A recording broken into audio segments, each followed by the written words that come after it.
L'élection présidentielle française entre dans une nouvelle étape.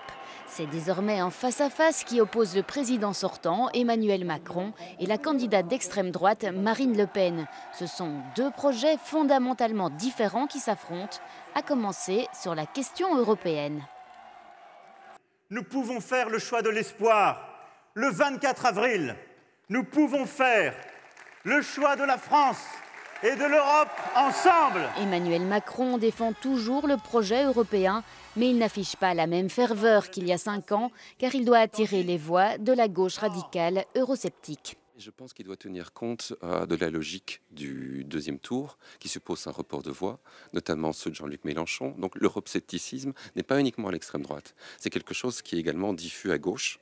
Et dans ses derniers discours, il a appelé pour un rassemblement de la social-démocratie aux néo-gaullistes. Donc pas exactement des Européens fédéralistes fervents. Si Marine Le Pen ne parle plus d'une sortie de l'euro, voire du projet européen, son programme reste profondément eurosceptique. Je restaurerai dans tous les domaines la souveraineté de la France, c'est-à-dire pour les Français la liberté de décider pour eux-mêmes et de défendre leurs intérêts. Ce programme du Rassemblement national s'oppose aux engagements européens de la France.